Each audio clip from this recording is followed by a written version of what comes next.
Okay, तो तुम वही हो ना जिसने लास्ट ईयर क्लास 11th में ज्यादा कुछ पढ़ाई नहीं करा है, लेकिन अभी क्लास 12th में जाने के बाद सोच रहे हो कि चलो कोई बात नहीं, फाइनल एग्जाम जब आएगी, बोर्ड एग्जाम 2024 में, तब पढ़ाई कर लेंगे, अभी जाने देते हैं, क्लास 11th भी तो निकली है ना, ये भी निकल जाएगी, क्या जाता है। तो ये चीज बिल्कुल भी मत सोचना। क्यों?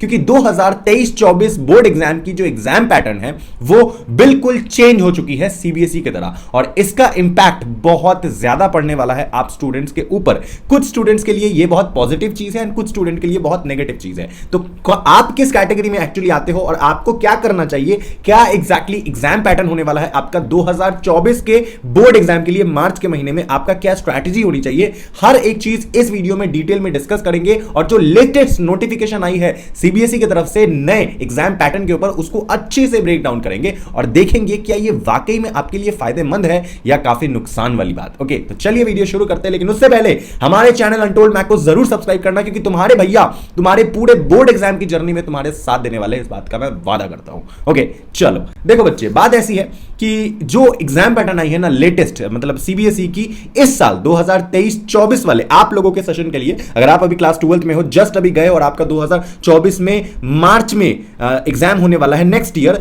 तो आपके लिए ये चीज बहुत ही ज्यादा मतलब गेम चेंजिंग हो सकता है लिटरली। मतलब इस साल सीबीएसई ने पहले ही सैंपल पेपर लॉन्च कर दिया है, पहले ही निकाल दिया है और आपको बता दिया एग्जैक्टली किस तरीके का आपका एग्जाम क्वेश्चन आने वाला है, क्या किस तरीके का पैटर्न रहने वाला है, जो कि आज तक के इतिहास में कभी नहीं हुआ। आज तक के इतिहास में इतना बड़ा बदलाव कभी नहीं हुआ जो फाइनली सीबीएसई ने अभी करा है। एंड सीबीएसई की क्या मोटिव है वो क्लियर पता चल रही है, बस आपको समझ नहीं पा रहे हो, जो मैं अभी आपको समझाता हूं। देखो, सीबीएसई ने एक कंबाइंड नोटिफिकेशन निकाला है जो कि class 9th 10th 11th 12th सभी के लिए है। अगर आप इनमें से कोई भी क्लास में हो, मोस्टली आप क्लास 12th में होंगे, एंड आपके जो छोटे भाई बहन है 9th में 10th में 11th में या किसी भी क्लास में, तो आप लोग उनको भी बता दो, ये चीज मोस्टली सभी के लिए फॉलो की जाएगी। क्या कि आपकी जो इस साल से, मतलब ये सेशन से, जो आपकी कॉम्पिटेंसी बेस्ड जो क्वेश्चंस होती है ना, उसको बढ़ा दिया गया है। समझ रहे हो? और वो ऐसा क्यों किया गया है? वो इसलिए किया गया है क्योंकि जो रट्टू तोता वाले बच्चे होते थे, ध्यान से समझो, बहुत ही इंटरेस्टिंग बात बता रहा हूं, जो रट्टू तोता वाले बच्चे होते थे, जो ऐसे बच्चे होते थे जो रट के जाते थे एग्जाम देने एंड पेपर लिख के आते थे एंड उनमें अच्छा स्कोर करते थे, उस चीजों को कम करके अब उन बच्चों पे फोकस किया जाए, या बच्चे की मेंटालिटी अब उस तरीके से डेवलप किया जाए कि वो खुद से चीजें सोच करके आंसर लिख पाए।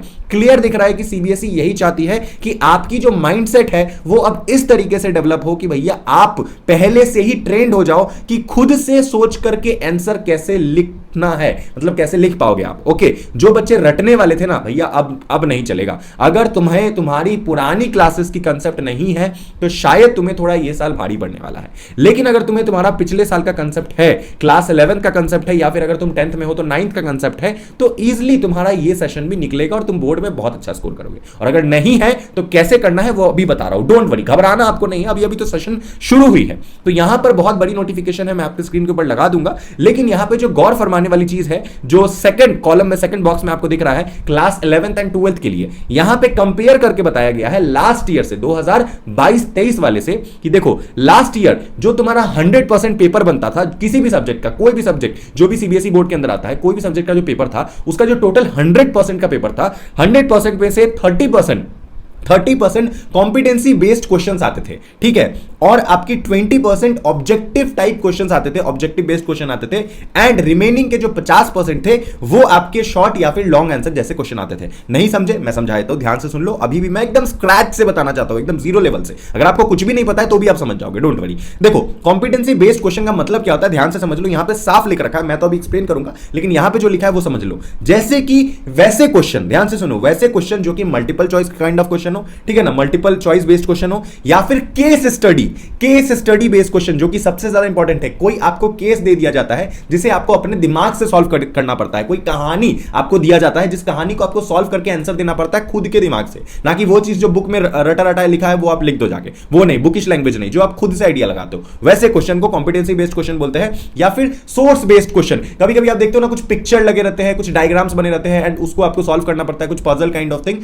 तो वो चीज भी इसके अंदर आ जाती है, जो कि कॉम्पिटेंसी बेस्ड ऑफ क्वेश्चन बोलते हैं जिन्हें, ठीक है ना। और भी काफी सारे रीजनिंग के तरीके के क्वेश्चन आते हैं, जो पजल्स होते हैं, जो आपको सॉल्व करने पड़ते हैं, एग्जैक्टली मोटा मोटी ये कह लो कि जिसमें आपको अपना दिमाग खटाना पड़ता है। वो ऐसा चीज नहीं जो अपने बुक में एज इट इज लाइन पढ़ा, वो चीज नहीं पूछा जाएगा। कॉम्पिटेंसी बेस्ड एक ऐसी चीज होती है जिसमें आपके खुद का स्किल चेक किया जाता है। तो वो पिछले साल थी 30%, अब इसको बढ़ा करके क्लास 11th एंड 12th वालों के लिए कर दिया गया है कितना, 40%। मतलब जो 30% कॉम्पिटेंसी बेस्ड क्वेश्चन था उसको कर दिया गया है 40%। अब ये क्यों किया गया है, इसका साफ मतलब यही है कि सीबीएसई चाहती है कि आप खुद का दिमाग लगाओ एग्जाम में। मतलब आप खुद से खुद की इसको इस्तेमाल करो बच्चों, इसको इस्तेमाल करो। ये सीबीएसई चाहती है, खुद का ब्रेन लगाओ। और ये तभी पॉसिबल है जब आपका एक एक कंसेप्ट डीप तक क्लियर होगा। अगर आप सोचोगे कि कोई भी पर्टिकुलर चीज में रट के चला जाता हूं और एग्जाम दे देता हूं, तो फिर ये क्वेश्चन आपसे नहीं बनेंगे कॉम्पिटेंसी। क्योंकि कॉम्पिटेंसी बेस्ड क्वेश्चन तभी बनते हैं जब आपका पूरी कंसेप्ट क्लियर होता है, जब आपको पूरी तरीके से एक एक चीज का टेक्निकल थ्योरेटिकल हर एक नॉलेज है, आप पूरा कहानी को समझ चुके हो, चैप्टर क्या कहना चाह रही है, किस तरीके की क्या चीजें हैं, आप पूरा कंसेप्ट कहानी की तरह आपको पता है। कोई अगर बताने बोले आप फटाक से बता दोगे अपने मुंह जुबानी, अपने लैंग्वेज में, चाहे वो किसी भी तरीके की लैंग्वेज में आप बताओ, उससे फर्क नहीं पड़ता है। तो अगर एक आप ऐसे बच्चे हो जो खुद से चीजें कर सकता है, खुद की कंसेप्ट क्लियर है, तो आपको कॉम्पिटेंसी बेस्ड ना बहुत मतलब इस तरीके की क्वेश्चन बहुत मजा आएगा सॉल्व करने में, एंड बहुत अच्छा भी रहेगा। इससे टीचर को पता चलेगा कि आप अपना कितना लैंग्वेज में लिख सकते हो, बस इसका मतलब यही है। बाकी जो आपका एमसीक्यू लास्ट ईयर 20 मतलब जो ऑब्जेक्टिव टाइप क्वेश्चन होता है वो 20% था, इस साल भी 20% ही रहेगा। ओके, और जो लास्ट में आपकी शॉर्ट आंसर और लॉन्ग आंसर वाली जो क्वेश्चन होती है, जो नॉर्मल जो वही रटने वाली जो अगेन बात है, जो पिछले साल 50% थी, अब वो 40% हो चुकी है। मतलब जो शॉर्ट एंड लॉन्ग आंसर का जो 10% था उसको इस साल कम कर दिया गया है एंड उसको जोड़ दिया गया है कॉम्पिटेंसी बेस्ड क्वेश्चन में। और ये मैं डैम श्योर हूं कि आने वाले टाइम पे धीरे धीरे सीबीएसई या अदर बोर्ड्स भी अपनी ये short answer and long answer वाली जो रटने वाली चीजें होती है ना, जैसे क्या बोलते हैं कोई भी चीज की व्हाट इज इकोसिस्टम, इकोसिस्टम क्या होती है, तो तुम इकोसिस्टम के बारे में पूरा लिखने चलेगा। व्हाट इज फोटोसिंथेसिस, इसके बारे में तुम कंप्लीट लिखने चलेगा, या फिर कोई पर्टिकुलर तुमसे मतलब डेफिनेशन पूछ दिया। तो ये सारी फालतू की क्वेश्चंस को अब धीरे धीरे सरकार खत्म करेगी, सीबीएसई खत्म करेगी, एंड कुछ ऐसे क्वेश्चंस पूछेगी जो उस पर्टिकुलर चैप्टर से हो और उसका तुम्हें प्रॉपर कंसेप्ट होना चाहिए, जिसे तुम अपने लैंग्वेज में एग्जाम में एक्सप्लेन करोगे। अब ऐसे क्वेश्चंस की प्रैक्टिस कैसे करें सर, सबसे बड़ी प्रॉब्लम तो यही है। ये सबसे पहली दो चीज करना है आपको, दो चीज। अगर आप ऐसे कैटेगरी से हो, ध्यान से सुनो, ऐसे क्वेश्चन को कैसे बनाओगे। अगर आप एक ऐसे कैटेगरी से हो जिसका 11th क्लास का बेसिक्स क्लियर नहीं है, अगर आपका 12th का कोई भी ऐसा सब्जेक्ट है जो 11th से मिलता जुलता है, जैसे फॉर एग्जांपल अगर आप साइंस के स्टूडेंट हो, तो जब तक आपका physics chemistry mathematics biology 11th का नहीं क्लियर होगा, 11th के चैप्टर आपने कंप्लीट नहीं कर रखे होंगे, तब तक आप 12th में नहीं कर पाओगे। क्योंकि जहां से 11th खत्म होती है 12th भी वहीं से शुरू होती है। या फिर जैसे आपका अकाउंटेंसी है या फिर आपका इकोनॉमिक्स में है, तो ऐसी चीजें जो 11th से खत्म होती है, 11th से एंड 12th में वापस से वही कंसेप्ट आती है 12th की, तो ऐसे क्वेश्चंस को आपको दोबारा जाके पढ़ना पड़ेगा, उसके कंसेप्ट को क्लियर करना पड़ेगा, अच्छे से समझना पड़ेगा। अगर आपने 11th में नहीं पढ़ा है, अगर आप 11th में सिर्फ और सिर्फ गर्लफ्रेंड या बॉयफ्रेंड के साथ घूम रहे थे, मस्ती कर रहे थे, इधर उधर कर रहे थे, ठुमके लगा रहे थे इंस्टाग्राम पे, तो प्लीज ये काम मत करो।